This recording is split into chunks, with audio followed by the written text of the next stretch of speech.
안녕하세요. 크립토TV입니다. 우리가 씁쓸한 노후를 맞지 않기 위해서 제가 잘 알고 있는 대응책을 나눠보도록 하겠습니다. 일단 먼저 양해를 구할 것이요. 제가 한 3번에서 4번은 이런 영상을 반복해서 찍고 있는데 그만큼 정말 중요하기 때문에 말씀을 드리는 거고요. 항상 이렇게 생각을 하시잖아요. 나는 30대고 40대고 50대고 월급도 따박따박 들어오는데 무슨 노후 걱정이냐. 그런데 젊다고 외면하시기에는 현재 우리의 선배님들이 굉장히 비참한 현실을 맞닥뜨리고 있다. 우리도 그렇게 갈 가능성이 높다는 차원에서 계속 말씀을 드린다는 점 양해 부탁드리겠습니다. 8월 22일자 기사였는데요. 한국 전체 노인의 60%입니다. 한국 10명 중에 6명이요. 연금을 받고 있는데 그게 월에 50만 원도 채 못 받고 있다. 이런 기사가 다시 나왔습니다. 통계는 조금 옛날 거 22년도께 이제서야 나오긴 했는데 이게 심지어 국민연금만 하는 것도 아닙니다. 국민연금, 기초연금, 개인연금 뭐 셋 다 받으면 세 개 다 통틀어서 지금 통계를 내봤는데도 전체 월 평균 1인당 65만 원 정도 받더라. 세 개 다 합친 겁니다. 65만 원을 받고 이조차도 많이 받는 사람들이 워낙 많이 받으니까 월 평균이 지금 65로 높아진 거지. 원래는 10명 중에 6명은 50만 원도 못 받는 굉장히 힘든 현실을 마주하고 있다. 그래서 국민연금의 생각은 실질소득 대체율이라고 해서 저번에 한 47%인가요? 이 정도는 받겠다. 예를 들어 내가 직장 다닐 때 한 400만 원 받았으면요. 한 뭐 180, 190 정도는 국민연금으로 대체하게 해줄게. 이게 이제 맞다고 광고를 하고 있지만 실제는 이것저것 다 합쳐봤자 24%밖에 되지 않는다. 400만 원 버신 분이요. 집에 돌아와서 연금을 받으면 100만 원도 못 받고 있다. 이 얘기를 어렵게 지금 한 모양인데요. 이걸 보시면 65세 이상의 연금 월 수급 현황, 뭐 비트코인 차트처럼 뭐 치솟아 보이지만 단위가 만 원입니다. 만 원. 40만 원을 받든 50만 원을 받든 뭐 1년 만에 5만 원이 올라서 65를 받든 이걸로는 생활 자체가 안 되겠죠. 그냥 용돈에 불과하다. 그리고 이게 1인당 수급 금액인데요. 보통 부부는 둘이지 않냐. 그래서 준비를 했는데 가구 평균, 그러니까 두 명이든 세 명이든 한 가구에서 받을 수 있는 평균 월 이제 연금이 83만 원 정도라고 하니까 사실 큰 차이가 없는 거죠. 그리고 예전 분들은 아시겠지만 맞벌이보다는 외벌이를 하시고 남편분의 소득이 더 높기 때문에 합쳐봤자 사실 큰 의미가 없다. 뭐 통계에서 나오고 있습니다. 그러면 한국만 이러느냐?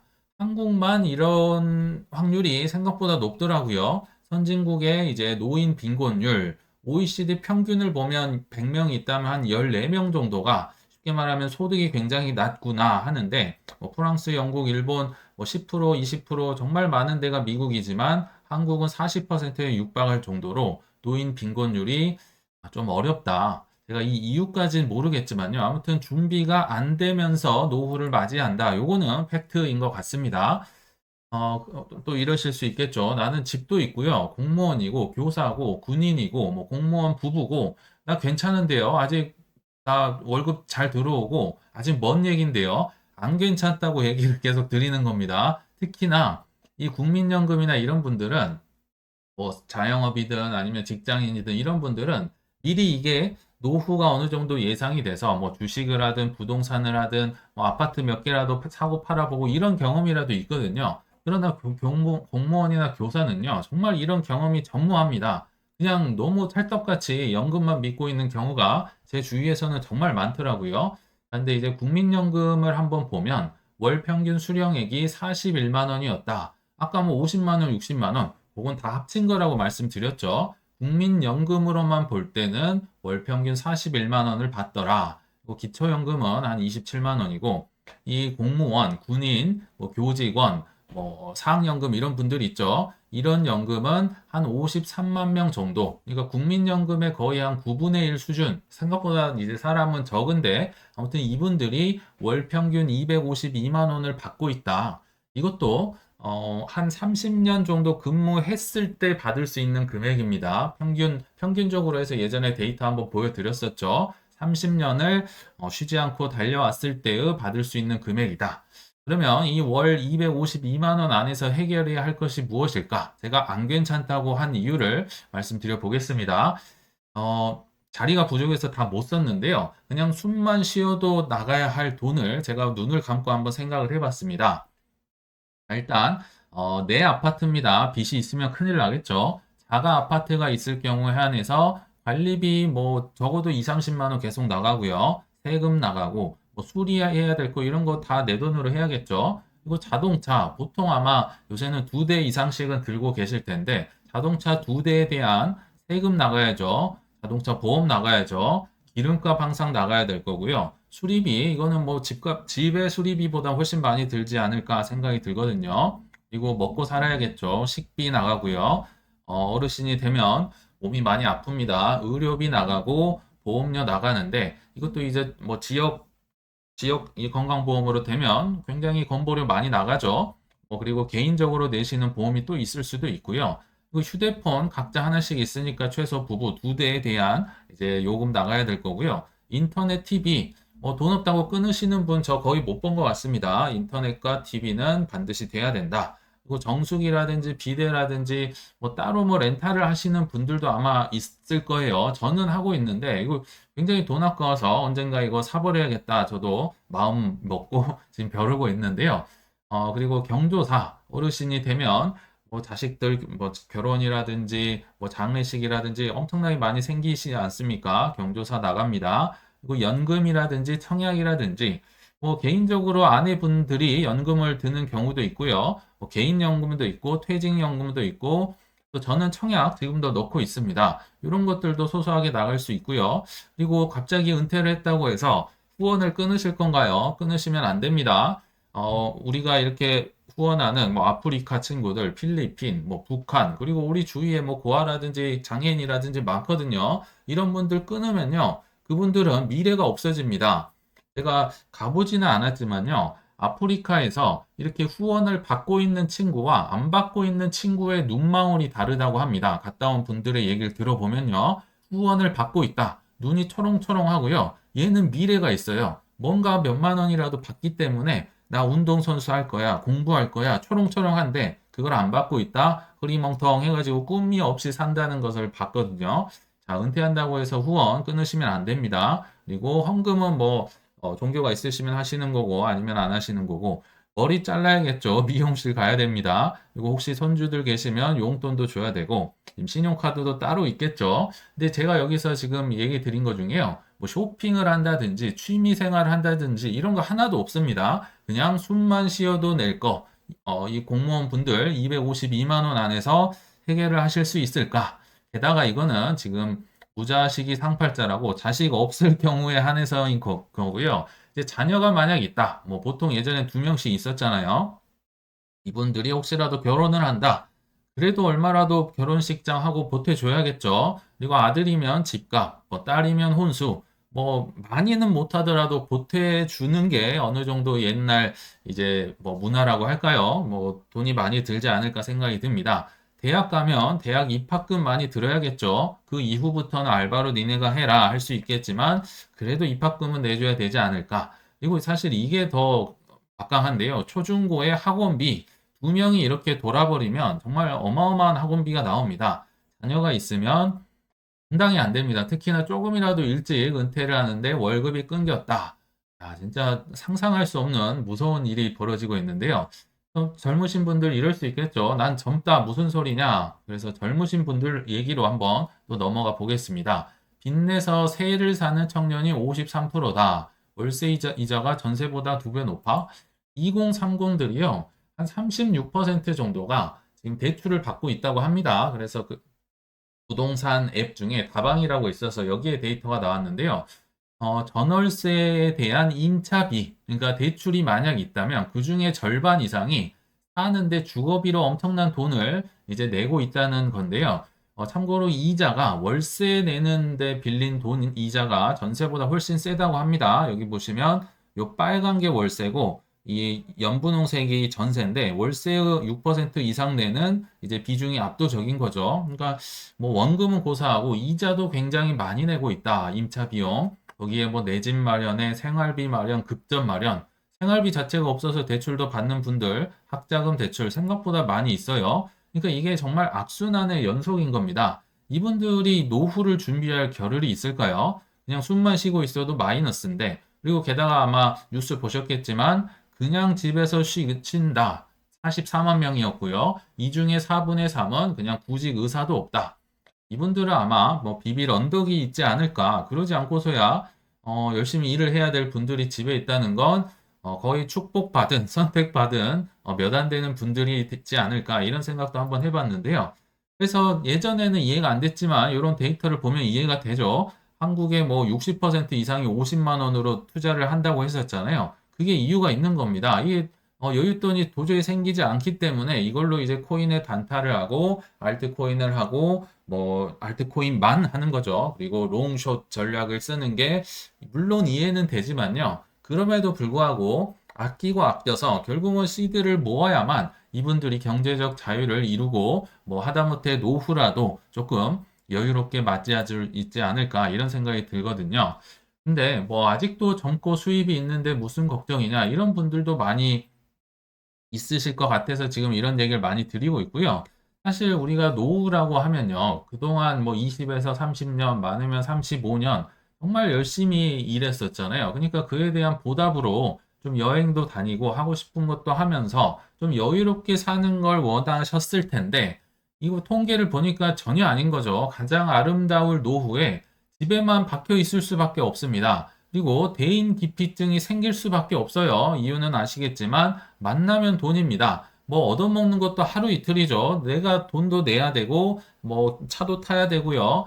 커피도 마셔야 되고 뭔가를 하려면 돈이 들기 때문에 유일한 낙이 그래서 TV가 되고 산책이 되고 등산이 되는 게 참 안타까운 거죠. 이게 이것만 할 수밖에 없어서 하는 거랑요. 여러 가지 중에서 내가 선택해서 하는 등산, 산책과는 다른 겁니다. 이거밖에 할 수 없어서 하는 거는 굉장히 안타깝고 참 눈물이 나는 뭐 그런 얘기라고 볼 수 있겠죠.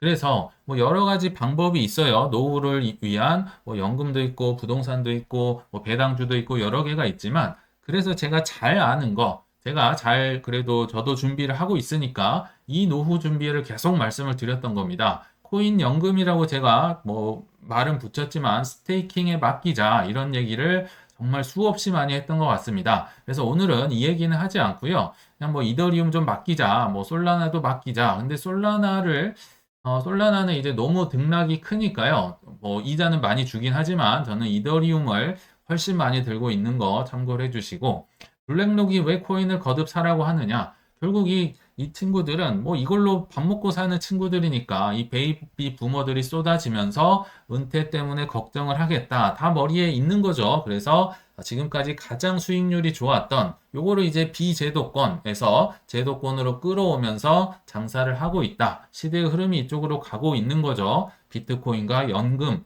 연계를 시켜서 돈을 벌고 있다. 스테이킹 마스터 이것도 시간이 되시면 한번 좋을 것 같고요. 결국 이렇게 제가 말씀드린 이유는 한 가지입니다. 집이 10채 있어도 비트코인이 100개 있어도요.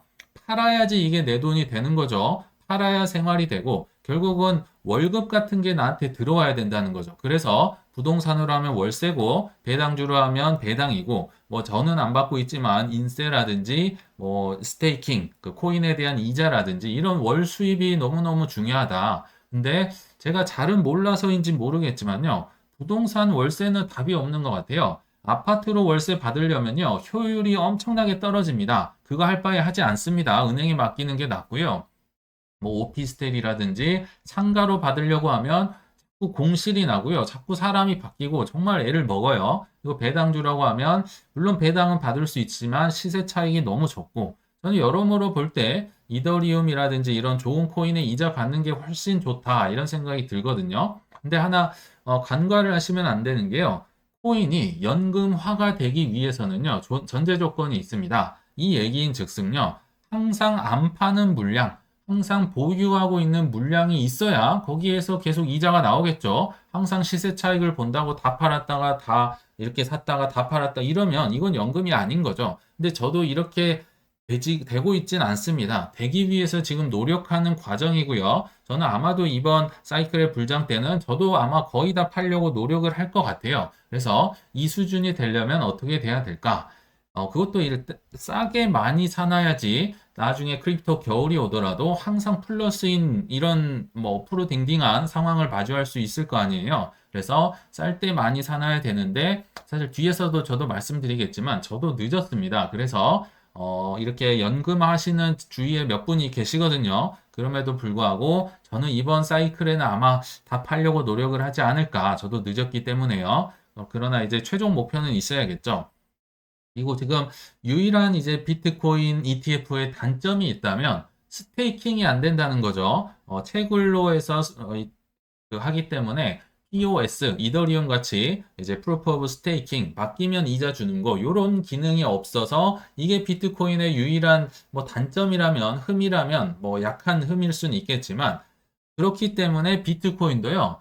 수많은 기술 개발을 통해서 POS, 스테이킹 출시 기능이 벌써 나오고 있습니다. 한국에선 당연히 안 나오고요. 뭐 바빌론이라든지 새로운 업체들, 뭐 스타트업들이 비트코인 나한테 이렇게 넣어줘봐. 내가 POS 시스템 만들어서 이자를 줄게. 물론 이제 처음 나왔기 때문에 안정성이라든지 이런 건 좀 테스트를 해봐야겠지만 나중에 이게 보편화되고 안정성이 보장이 되고 그러면서 뭐 업비트에도 들어간다면 이더리움을 굳이 할 필요가 있을까 이런 생각도 듭니다. 물론 이더리움이 비트보다 뭐 상승률이 더 좋을 거라고 생각은 하지만 그래서 이런 트렌드를 보면 비트코인조차도 연금화되고 있잖아요. 수많은 돈을 맡겨놨는데 가만히 뭐 이 시세 차익만 보는 거랑 이자까지 주는 거랑은 하늘과 땅 차이다. 그래서 이런 트렌드가 만들어지고 있다. 뭐 블랙록이 이렇게 생각을 하고 있다. 생각을 해주시면 좋을 것 같아요.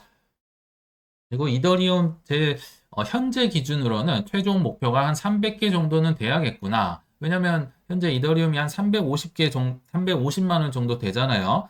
제가 한 10억 정도를 머릿속에 집어넣고 있기 때문에 지금 현재는 300개라는 개수가 나온 거고요. 또 예전에 싸게 사신 분들은 100개, 뭐 몇십 개 정도로도 사실 노후를 이미 준비를 하실 수가 있었습니다. 늦게 왔기 때문에 지금 뭐 많이 떨어졌다고 하지만 과거에 비하면 엄청나게 높은 가격입니다. 그래서 10억에 한 이자율 지금 3% 정도 되잖아요. 그냥 현금으로 따지면 10억에 3%딱 계산해도 한 3천만 원쯤 나오니까 세금이 없죠, 아직은. 그래서 3천만 원이면 아까 잠깐 말씀드렸던 뭐 관리비라든지 세금이라든지 이런 숨만 쉬어도 내는 돈 정도는 커버가 되겠구나 이런 생각이 들었던 거고요. 사실 이더리움이든 솔라나든 이 코인 가격의 자체가 오르기 때문에 이자도 3천만 원에 머물러 있지 않습니다. 이 이자에도 또 시세 차익, 막 이더리움 자체가 이자잖아요. 요게 이제 치솟으면서 결국은 3천만 원이 6천만 원 되고 9천만 원 되고 이렇게 올라가겠지만 아무튼 현재 기준으로는 한 300개 정도는 있어야 그래도 목표로 들어간다. 이 목표가 아까 10억 원 이상이라고 하면서 제가 예전에 뭐 국내 통계를 한번 보여드린 적이 있는데요. 여기 뭐 50만 원 미만인 분들이 굉장히 많이 있는 거, 이제는 뭐 30대가 100만 명, 뭐 40대가 99만 명, 이제는 조금 이해가 되시죠? 그리고 현재는 저도 1억에서 10억 구간에 있긴 합니다. 뭐 한 7.8만 명 정도가 되나 봅니다. 그리고 근데 저도 그렇고 이쪽으로 넘어가야겠죠. 10억 원 이상, 0.04%, 0.02% 이런 데로 들어가야 이제 특히나 좀 안정적이고 이자를 주는 이런 뭐 비트의 뭐 이더리움이라든지 이런 코인을 사놓으면 그래도 어느 정도 노후가 보장이 되지 않을까. 필요할 때마다 이제 찾아서 쓰시면 좋지 않을까 이런 생각이 들어요. 그래서 이제 마지막에 왔는데 일단 제 이더리움의 평균 단가가요. 아마 대략 250만 원 즈음 되지 않을까 싶습니다. 뭐 여기저기 흩어져 있기도 하고요.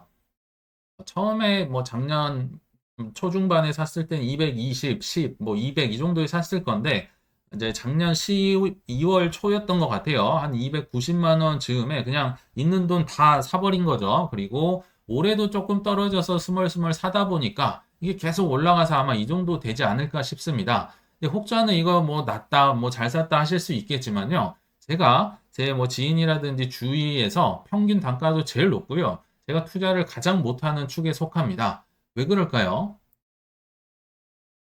이 정말 힘든 보통 사람들이 겪는 것과 똑같은 시기를 너무 길게 보냈기 때문에 그렇습니다.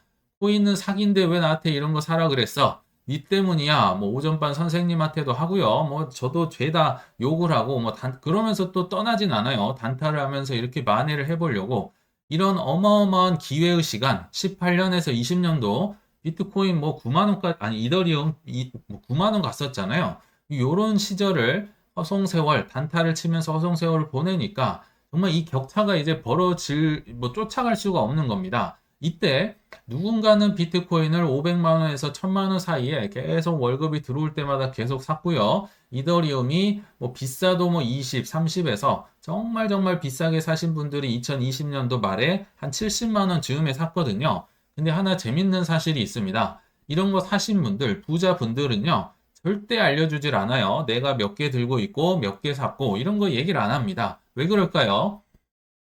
해봤자 손해기 때문에 뭐 싸게 샀다고 하면 에이 너 운 좋게 사가지고 돈 벌었네. 그리고 막 21년도, 25년 뭐 불장 오잖아요. 어마어마한 질투와 뭐 이런 게 쏟아지기 때문에 해봤자 뭐 손해밖에 아닙니다. 득이 되지 않아서 얘기를 안 합니다. 그러면요, 이 일반 대중들이 알 수가 없어요. 나는 계속 대중과 함께 니 때문이야 단타 치고 욕하고 있는데 이렇게 사는 분들이 있다는 거를 저는 봐서 아니까 저도 따라 한 거죠. 근데 저라도 얘기를 안 하면 아무도 얘기를 안 하고 이런 사람이 있다는 자체를 모릅니다. 그냥 뭐 인터넷상에 누군가가 산 줄 알아요. 그래서 제가 뭐 부자가 아니어서 그렇지만 이렇게 얘기를 종종 드리는 거고요.